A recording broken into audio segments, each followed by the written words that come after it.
ये सर ओरछा का इतिहास ये है, जैसे मधुपुर साय राजा थे, वो कृष्ण भक्त थे, रानी राम भक्त थे। राजा रानी का विवाद जो राजा राम मंदिर के सामने किला है, किला में विवाद हुआ। तो किला में विवाद इस प्रकार पे हुआ कि राजा कृष्ण भक्त और रानी राम भक्त। तो राजा वृंदावन से कृष्ण भगवान को तो ओरछा लेके आ गए।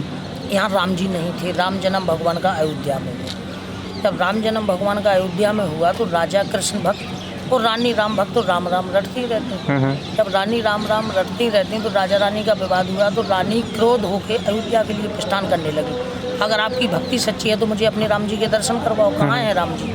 मेरे कृष्ण भगवान तो यहाँ ओरछा में, यहाँ दर्शन कीजिए।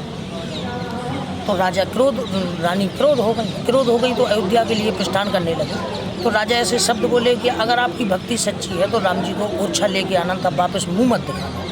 जब वापस मुंह मत दिखाना तो रानी ने कहा कि रानी जब ओरछा से अयोध्या के लिए प्रस्थान कर गई तो जैसे अपने ओरछा में बेतवा नदी निकली, अयोध्या में बाबूजी सरजू नदी निकली। सरजू के तट पे रानी पहुँच के रानी ने भगवान की तपस्या की, भगवान का भजन किया, पूजा अर्चना की, लेकिन भगवान नहीं मिले।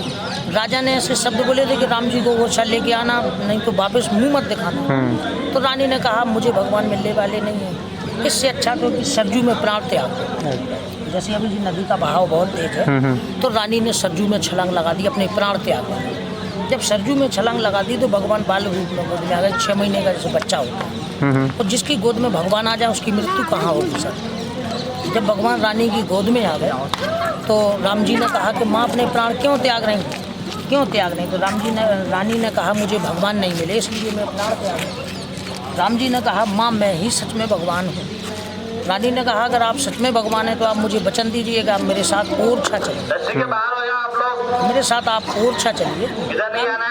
राम जी ने कहा कि माँ मैं आपके साथ ओरछा चलने को तैयार हूँ, लेकिन 3 शर्तें हैं मेरी।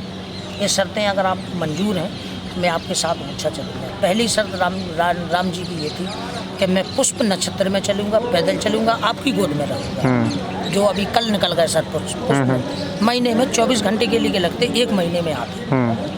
मैं पुष्प नक्षत्र में, जैसे बाबूजी अब अयोध्या ओरछा की काफ़ी दूरी है, रानी भगवान को गोद में लेके कितना चलेंगी? 25-50 किलोमीटर। फिर चाहे सर्दी हो चाहे गर्मी चाहे बारिश, पुष्प का समय खत्म हो जाएगा तो आप यहीं विश्राम करेंगे 1 महीने तक। अगले महीने फिर पुष्प लगेंगे, तब पैदल चलेंगे। तो रानी अयोध्या से राम जी को पुक्खन लेके आए, जो कई वर्षें बीत गए सर। दूसरी शर्त भगवान की ये थी कि माँ मुझे आप गोद में से उतार के जिस जगह बैठा देंगे मैं वहाँ से उठूँगा।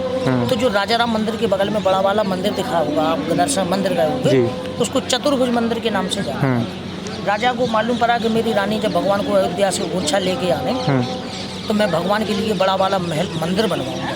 मंदिर इस प्रकार में बनवाया कि राजा महल में एक खिड़की है बाबूजी, जो चतुर्भुज मंदिर को कनेक्ट करती है। इस प्रकार में कि इस मंदिर में भगवान को विराजमान करेंगे, और अगर हम चल के मंदिर दर्शन कर भी नहीं जा पाएंगे तो भगवान के दर्शन इस खिड़की से कर लेंगे। सही बात। खिड़की आमने सामने कनेक्ट। लेकिन भगवान तो अंतर्यामी है, जानने वाले।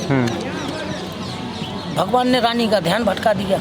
रानी ने लिया कि भगवान को रसोई घर में विराजमान कर दिया सर। वो इस मंदिर में जहाँ भगवान को बैठना था वो सिंहासन अधूरा रह गया बाबू। भगवान का सिंहासन अधूरा रह गया।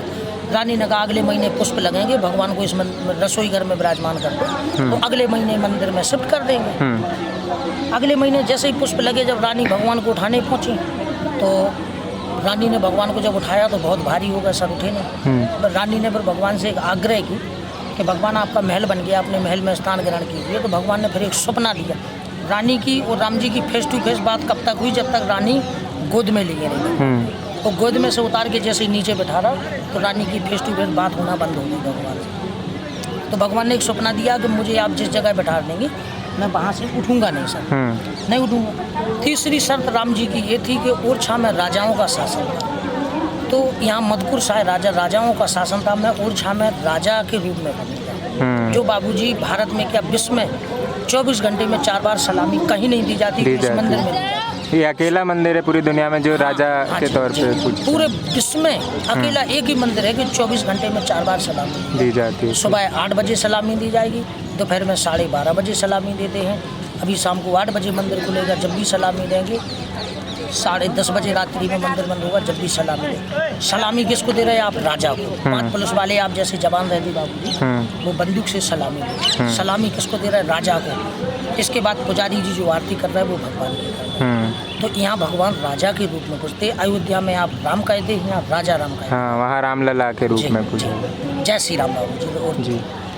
और ये जो हमें छतरियाँ दिख रही हैं, ये इनका बाबू जी जितने राजा ने ओरछा में राम जी के आने के पूर्व में जितने राजाओं ने राज चलाया, ये राजाओं की छतरियों का मतलब समाधि है। और ये लास्ट वाली जहाँ पीछे है आपके बैग में, वो कुंवर गणेशी रानी की छतरी, पेड़ से नजर नहीं आ रही है। कुंवर गणेशी रानी की छतरी है, जो रानी राम जी को अयोध्या से गोद में लेके आई। इसके बाद बाबू क्या नाम था उनका? कुंवर गणेश, मधुपुर साय राजा और कुंवर गणेशी रानी जी। तो रानी में रानी तो कमलापत रानी है बाबू। ताल में ताल जैसे गाते हैं, ताल में ताल भोपाल का ताल, बाकी सब तलैया। रानी में रानी कमलापत रानी, बाकी सब तलैया। बाबू जी अच्छा का यही इतिहास है। बहुत बहुत धन्यवाद, थैंक यू सो मच।